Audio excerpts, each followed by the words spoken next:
I've been dealing with dispensationalism, and I've been talking about the matter of the coming tribulation. I think the tribulation period is a separate dispensation, the seventh dispensation. I think the millennial kingdom that is out beyond the tribulation period will be number 8. The kingdom age will be the 8th dispensation, and of course the number 8 in Bible numerology is the number of new beginnings. We find ourselves today at the end of the church age, the 6th dispensation. And you and I have discovered that all dispensations wind down and wind up. You can find a definite place, a point of beginning for each dispensation and an ending. But as a general rule, there is a winding down and then a winding up.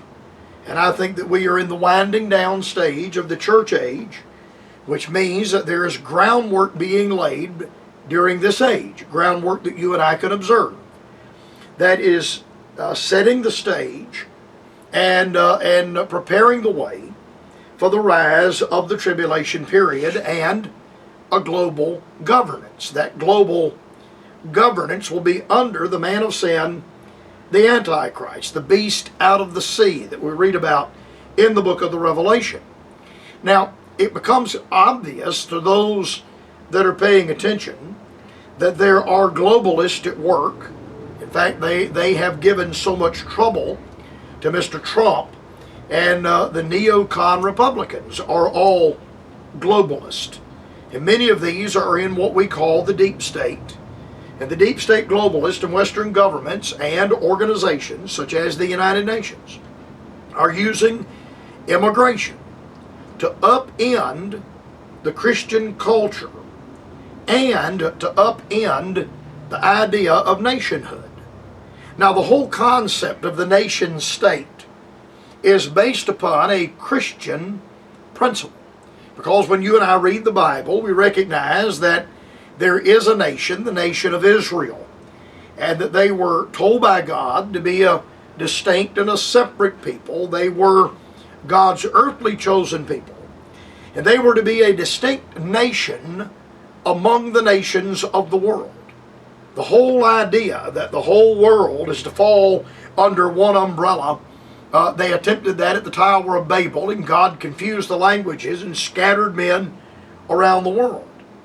The principle of nationhood is a biblical principle.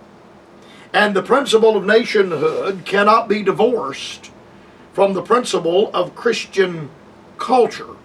Christian culture teaches the idea of nationhood.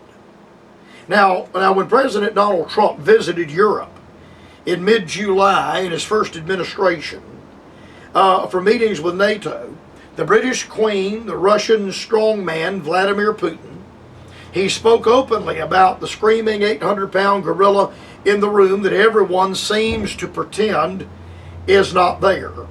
That gorilla, of course, is the fundamental transformation of the continent, that is the continent of Europe, that was brought about by the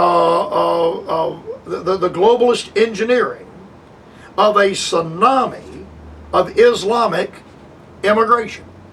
The British Isles are now referred to as Britannistan. The mayor of London is Arabic descent and is a Muslim. Everything is changing. But in particular, the Christian foundation of the old world, reaching back to the Reformation period, reaching back to Martin Luther, Ulrich Zwingli, John Calvin, that established a principle in European culture. France, for those of us that are Baptist and have studied Baptist history, France was known as a Baptist nation. The Donatists and the Waldensians were all Baptist forebears and forefathers that were found there in France. The Christian foundation of the old world are being deliberately blown to bits by governments, the European Union, and the globalist establishment that is behind them, with the mass migration serving as both a catalyst and also a pretext. But political and spiritual resistance is growing, even in Europe. There is pushback. Now, one thing I appreciate about Mr. Trump, and Mr. Trump didn't mince any words. Quote, "I think what has happened to Europe is a shame," end quote, he told The Sun, a British publication. Quote, "Allowing the immigration to take place in Europe is a shame. I think it changed the fabric of Europe. Unless you act very quickly, it's never going to be what it was." I don't mean that in a positive way. So I think allowing millions and millions of people to come into Europe is very, very sad. I think you are losing your culture. Look around. You go through certain areas that didn't exist 10 or 15 years ago, end quote. Europe's culture, of course, is inextricably intertwined with its rich Christian heritage. And again, we're reaching back now to men like Ulrich Zwingli. We're reaching back to the end of the Dark Ages and the time of the Reformation. Before leaving from Brussels to London, Trump admitted in a press conference that he warned his NATO counterparts about the dangers of mass immigration. Quote, I made a point today. I said, you're not going to stop.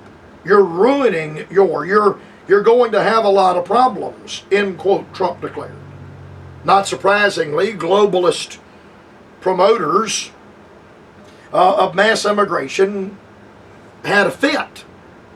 They either ignored what Mr. Trump said, or they blew a gasket and went into a rage over what he had said.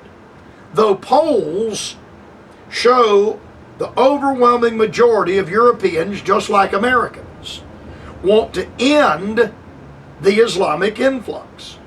One of the most obvious impacts of mass Islamic immigration is the rapid de-Christianization of every facet of European culture. Even prior to the mass immigration, the secularization of Europe, which began centuries ago, all but wiped out biblical Christianity in Europe as a religious force. To this, combined with ignorance of history, brought about by government miseducation, is no doubt among the reasons that the Europeans went along with the open borders madness of their rulers. But despite the secularization of Europe, the culture, the moral system were still largely Christian. The pace of change was far too slow for the globalists. And so, by importing millions of Muslims from Africa and from the Middle East, globalists found a new battering ram to accelerate the obliteration of the West's Christian foundations. Now, remember I had pointed out to you earlier, I'd pointed out that the age, the church age, will come to an end with the matter of apostasy. There shall come a falling away first. Then that man of sin shall be revealed, the son of perdition. What we are talking about that's going on in Europe is truly a total apostasy, a falling away from the truth. Such a falling away from the truth as to completely change and completely alter the culture.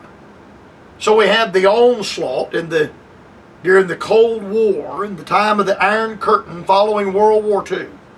And as I have studied history, and I like military history, I enjoy reading military history, and a lot of what we are dealing with today, 70 years on, began at the end of World War II. And this whole principle of globalism began at the end of World War II in 1945. And during the time of the Cold War and the Iron Curtain, running from 1945 up until the early 1990s with the Berlin Wall coming down, you had all but the state religions completely obliterated. The church had to go underground. And secularism is the religion of the left. Secularism is at odds and at war with Christianity. Christianity and secularism cannot abide in the same place. It's like trying to teach theistic evolution. It's neither creation nor evolution. It's nothing. And so it is with secularism. And for 70 years, the foundation of the Reformation in Europe was built upon the foundation of the Reformation. And that was all but obliterated in Eastern Germany, Poland, Hungary, Czechoslovakia, Yugoslavia, the countries that were behind the Iron Curtain. But yet the Christianity kept making comebacks. And after the fall of the USSR and the fall of the Iron Curtain, missionaries immediately began to flood back into the former Hungary and the former Yugoslavia and Czechoslovakia, now called Croatia. And missionaries began to flood into East Germany after the wall came down, and also into the Russian satellites, the Ukraine and other Russian satellites, Georgia. Missionaries began to flood back into those areas. And the globalists with their agenda. You see, globalism cannot be established with Christianity. Because again, Christianity brings us back to the concept of the nation state, which is based upon the nation of Israel. And to put the whole world together under one umbrella, you have to do away with Christianity. And the way to combat this is what you and I have watched in the last few years with the accelerated mass migration of Muslims into Europe, into Germany, into France, into the British Isles, and so much so that it has utterly upended the Christian foundation, the Christian moorings of those nations.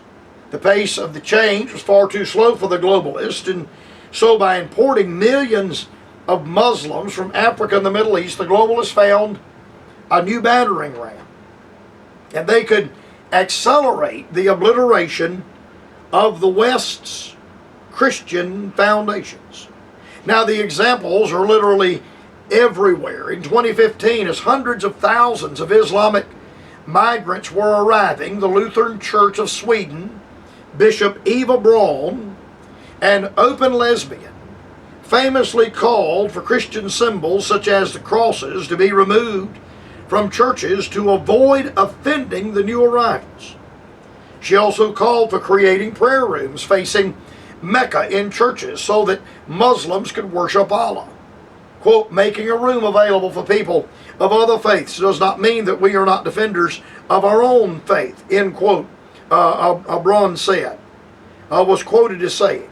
In Sweden, her comments barely caused a stir.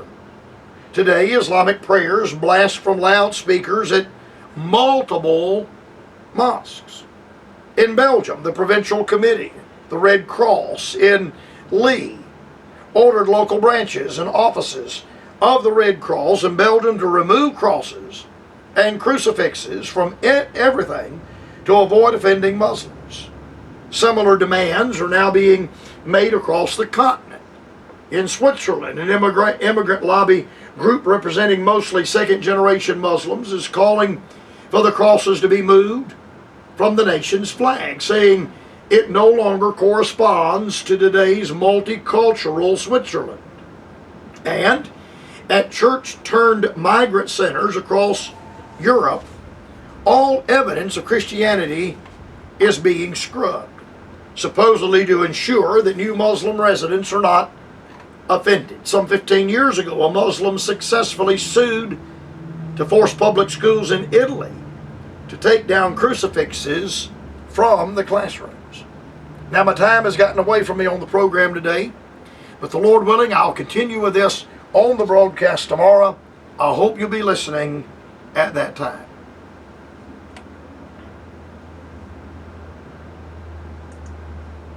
To the Bright Spot Hour, Post Office Box 4, Greenville, South Carolina 29600.